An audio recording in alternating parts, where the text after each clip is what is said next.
ये आकाशवाणी रायपुर है। प्रादेशिक समाचार बुलेटिन के साथ मैं शुभ्रा भट्टाचार्य।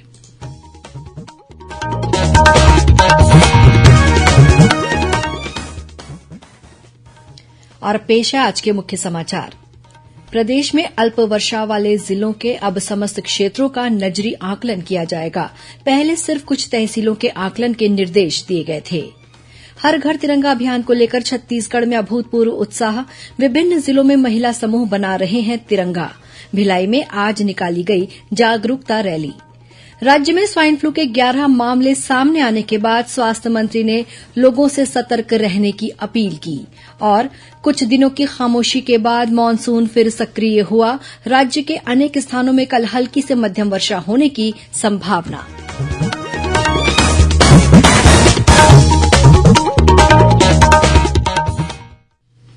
अब समाचार विस्तार से।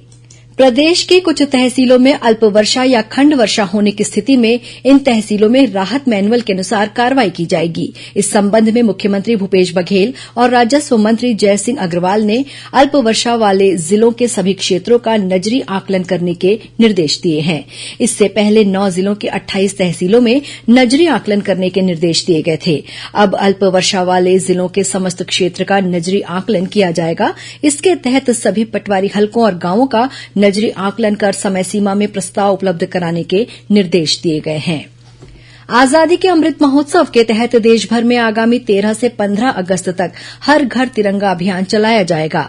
इस सिलसिले में मुख्यमंत्री भूपेश बघेल ने प्रदेशवासियों से 11 से 17 अगस्त के बीच अपने घरों, संस्थानों और दुकानों में राष्ट्रीय ध्वज फहराकर हमर तिरंगा अभियान को सफल बनाने की अपील की है। साथ ही उन्होंने स्वतंत्रता सप्ताह के दौरान विशेष डीपी फ्रेम का इस्तेमाल अपनी डीपी में करने का भी आग्रह किया है। मुख्यमंत्री ने लोगों से कहा है कि वे अन्य नागरिकों को भी अपने घरों में राष्ट्रीय ध्वज फहराने के लिए प्रेरित करें। मुख्यमंत्री भूपेश बघेल की हमर तिरंगा अभियान के बारे में की गई अपील के कुछ देर बाद ही 7,000 से अधिक लोगों ने अपनी अपनी सोशल मीडिया प्रोफाइल पर तिरंगे के साथ अपनी फोटो अपलोड कर ली है। वहीं रायपुर कलेक्टर डॉ सर्वेश्वर नरेन्द्र भूरे ने आज कलेक्टोरेट परिसर में तिरंगा स्टॉल का शुभारंभ किया। इस स्टॉल में महिला समूहों द्वारा बनाए गए तिरंगे बिक्री के लिए रखे गए हैं। इन तिरंगों को सेरीखेड़ी के उजाला ग्राम संगठन से जुड़ी समूहों की महिलाओं ने तैयार किया है। आने वाले दिनों में सी मार्ट के साथ ही गांवों की उचित मूल्य की राशन दुकानों के जरिए भी तिरंगे उपलब्ध कराए जाएंगे। वहीं दुर्ग जिले में सेंट थॉमस महाविद्यालय की एनएसएस और एनसीसी इकाई द्वारा हर घर तिरंगा अभियान के बारे में लोगों को जागरूक करने के लिए आज रैली निकाली गई। ये कार्यक्रम सशस्त्र सीमा बल के तत्वाधान में आयोजित किया गया। उधर कोरिया जिले के झुमका बोर्ड क्लब, झुमका आईलैंड और कोरियागढ़ पहाड़ पर 30 मीटर ऊंचा तिरंगा फहराया जाएगा। इस बीच प्रदेश में स्व सहायता समूह की महिलाएं राष्ट्र ध्वज बनाने का काम कर रही हैं। इससे उनकी आमदनी भी बढ़ रही है।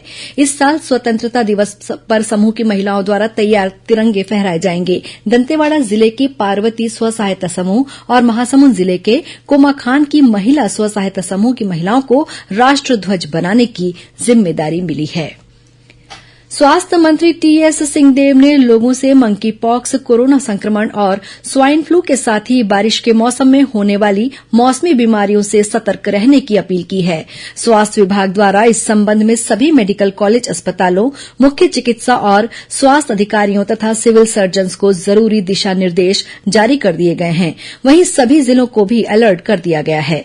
स्वास्थ्य मंत्री ने कहा कि प्रदेश में स्वाइन फ्लू के 11 प्रकरणों की पहचान हुई है, जिनमें से 2 मरीजों को स्वस्थ होने के बाद अस्पताल से छुट्टी दे दी गई है। बाकी मरीजों का इलाज रायपुर के एक निजी अस्पताल में चल रहा है। श्री सिंहदेव ने प्रदेशवासियों से अपील की कि वे भीड़भाड़ वाली जगहों पर मास्क का उपयोग अवश्य करें। साथ ही हाथों की साफ सफाई और कोरोना से बचाव संबंधी नियमों का गंभीरता से पालन करें। उन्होंने कहा कि स्वाइन फ्लू भी कोरोना की तरह फेफड़ों को प्रभावित करता है। वहीं स्वास्थ्य मंत्री ने बताया कि सुकमा जिले में किडनी रोगों से पीड़ित लोगों के गांव के पानी की प्रारंभिक जांच की गई, जिसमें आयरन और फ्लोराइड की अधिकता पाई गई है। वहां के जल में अन्य भारी तत्वों की जांच के लिए सैंपल को प्रयोगशाला भेजा गया है, जिसकी रिपोर्ट 3 दिन में आने की उम्मीद है। उन्होंने सुकमा जिला प्रशासन को इस संबंध में अलर्ट करने के साथ ही प्रभावितों को राहत पहुंचाने के निर्देश दिए हैं। इस बीच प्रदेश के संचालक महामारी नियंत्रण डॉक्टर सुभाष मिश्रा ने स्वाइन फ्लू के कारणों और इसके लक्षणों के बारे में बताया कि यह वायरस वायुकण और संक्रमित वस्तुओं को छूने से फैलता है। डॉक्टर मिश्रा ने बताया कि संक्रमित व्यक्ति में तेज बुखार के साथ खांसी, नाक बहना, गले में खराश, सिर दर्द, बदन दर्द, थकावट, उल्टी, दस्त, बलगम के साथ खून आना और नाखूनों के नीला पड़ने के लक्षण दिखाई देते हैं। इससे बच्चे और बुजुर्ग जल्दी संक्रमित हो जाते हैं, इसलिए उन्हें खासतौर से सावधानी बरतने की जरूरत है। आयकर विभाग की अलग अलग टीमों ने आज प्रदेश में स्टील और स्पंज आयरन कारोबार से जुड़े कारोबारियों के घरों और दफ्तरों में छापा मारकर दस्तावेजों की जांच की। मिली जानकारी के अनुसार आयकर अधिकारियों ने इन व्यापारियों के रायपुर, कोरबा और रायगढ़ जिलों में स्थित दफ्तर और प्लांट में दबिश दी और कारोबारियों के मोबाइल तथा अन्य दस्तावेज जब्त कर लिए। टीम द्वारा इन कारोबारियों से पूछताछ की जा रही है। प्रादेशिक समाचार आप आकाशवाणी रायपुर से सुन रहे हैं। छत्तीसगढ़ की खबरों से है आपका वास्ता और खबरों की विश्वसनीयता से है हमारा वास्ता। आकाशवाणी समाचार रायपुर के प्रादेशिक समाचार बुलेटिन के साथ ही हमारे समसामयिक कार्यक्रम आप रेडियो के अलावा अपने मोबाइल पर भी सुन सकते हैं। आकाशवाणी समाचार फेसबुक, ट्विटर और यूट्यूब पर भी उपलब्ध है। हमारा Facebook page Chhattisgarh news on AIR, Twitter handle CGAIR news और हमारा यूट्यूब चैनल है छत्तीसगढ़ AIR न्यूज। तो अब रेडियो के साथ ही आपके मोबाइल के जरिए भी हम पहुंच रहे हैं आप तक। छत्तीसगढ़ की हर खबर के लिए सुनते रहिए आकाशवाणी समाचार। और अब आगे बढ़ते हैं बाकी के समाचारों की ओर। भारतीय जनता पार्टी के नवनियुक्त क्षेत्रीय संगठन महामंत्री अजय जामवाल ने कल रायपुर स्थित कुशाभाऊ ठाकरे परिसर में भाजपा कोर ग्रुप की बैठक ली। बैठक के दौरान उन्होंने आगामी विधानसभा चुनाव को लेकर वरिष्ठ नेताओं से विचार विमर्श किया। बैठक में प्रदेश अध्यक्ष विष्णुदेव साय, नेता प्रतिपक्ष धरमलाल कौशिक, विधायक बृजमोहन अग्रवाल सहित कोर ग्रुप के अन्य सदस्य शामिल हुए। श्री जामवाल ने आज भाजपा विधायक दल और प्रदेश पदाधिकारियों की बैठक भी ली। राष्ट्रव्यापी टीकाकरण अभियान के तहत अब तक देश में 204 करोड़ 84 लाख से अधिक कोविड टीके लगाए गए हैं। कल 23,49,000 से अधिक टीके लगाए गए। इधर छत्तीसगढ़ में कल कोरोना संक्रमण के 595 नए मामले सामने आए। इन्हें मिलाकर प्रदेश में सक्रिय मरीजों की संख्या 3,360 हो गई है। रायपुर में कल सबसे ज्यादा 145 मरीज मिले। वर्तमान में प्रदेश की औसत पॉजिटिविटी दर 5.13% है। इस बीच बस्तर जिले में स्वास्थ्यकर्मी खेती किसानी के इस मौसम के दौरान खेतों में पहुंचकर ग्रामीणों और किसानों को कोविड रोधी टीके लगा रहे हैं। दुर्ग जिले में भिलाई के स्मृति नगर स्थित कौशल विकास संस्थान के छात्रावास में उल्टी दस्त से एक छात्रा की मौत होने के बाद जिला प्रशासन ने कॉलेज प्रबंधन को दोषी मानते हुए उनके खिलाफ प्राथमिकी दर्ज की है। इस कॉलेज के 55 छात्र छात्राएं उल्टी दस्त से पीड़ित पाए गए थे, जिनका इलाज एक निजी अस्पताल में चल रहा है। स्वास्थ्य विभाग, नगर निगम और लोक स्वास्थ्य यांत्रिकी विभाग की टीम ने दुर्ग कलेक्टर के निर्देश पर इस कॉलेज का निरीक्षण किया और वहां खामियां पाई गई हैं। कबीरधाम पुलिस ने 97,000 किलोग्राम से अधिक मादक पदार्थ की तस्करी के आरोप में 2 गांजा तस्करों को गिरफ्तार किया है। जब्त गांजे और अन्य मादक पदार्थों की कीमत करीब 14 लाख रुपए बताई गई है। वहीं महासमुंद जिले की पुलिस ने बसना के पास गांजा तस्करी के आरोप में 4 लोगों को गिरफ्तार किया है। उनके पास से 10 किलो गांजा जब्त किया गया है। इधर राजनांदगांव की खड़गांव पुलिस ने भी 16 किलो गांजा के साथ एक व्यक्ति को गिरफ्तार किया है। छत्तीसगढ़ राज्य हज कमेटी के चेयरमैन मोहम्मद असलम खान ने बताया है कि छत्तीसगढ़ से मक्का मदीना की पवित्र हज यात्रा पर गए 379 हाजियों का दल आज छत्तीसगढ़ वापस लौट आया है। ये सभी हज यात्री कल मुंबई एयरपोर्ट पर सऊदी एयरलाइंस की फ्लाइट से पहुंचे थे। उन्होंने बताया कि हज यात्रियों की वापसी पर एयरपोर्ट में प्रत्येक हज यात्री को 5-5 लीटर आबे जमजम उपलब्ध कराया गया है। और अब पेश है मौसम का हाल। प्रदेश में कल अनेक स्थानों पर हल्की से मध्यम वर्षा होने अथवा गरज चमक के साथ छींटे पड़ने की संभावना है। मौसम विभाग के अनुसार एक मानसून द्रोणिका उत्तर पूर्व बंगाल की खाड़ी तक स्थित है। इसके असर से प्रदेश में 1-2 स्थानों पर गरज चमक के साथ आकाशीय बिजली गिरने की भी संभावना है।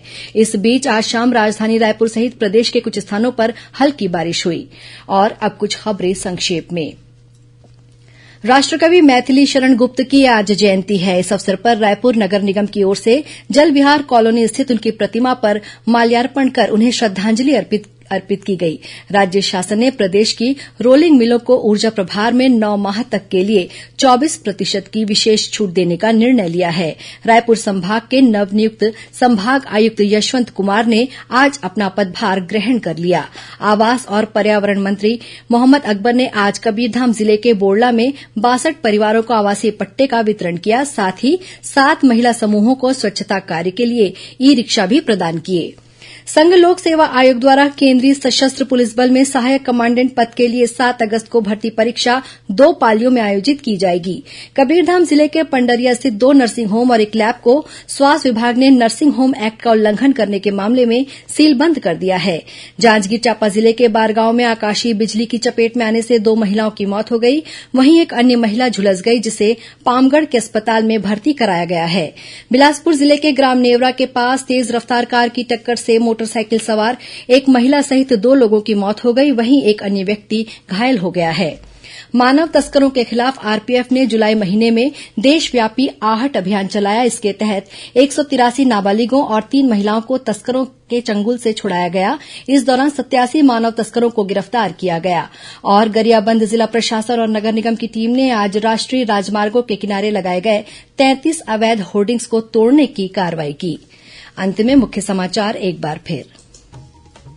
प्रदेश में अल्प वर्षा वाले जिलों के अब समस्त क्षेत्रों का नजरी आंकलन किया जाएगा। पहले सिर्फ कुछ तहसीलों के आंकलन के निर्देश दिए गए थे। हर घर तिरंगा अभियान को लेकर छत्तीसगढ़ में अभूतपूर्व उत्साह। विभिन्न जिलों में महिला समूह बना रहे हैं तिरंगा। भिलाई में आज निकाली गई जागरूकता रैली। राज्य में स्वाइन फ्लू के 11 मामले सामने आने के बाद स्वास्थ्य मंत्री ने लोगों से सतर्क रहने की अपील की। और कुछ दिनों की खामोशी के बाद मानसून फिर सक्रिय हुआ। राज्य के अनेक स्थानों में कल हल्की से मध्यम वर्षा होने की संभावना। इसी के साथ प्रादेशिक समाचार बुलेटिन समाप्त हुआ। नमस्कार।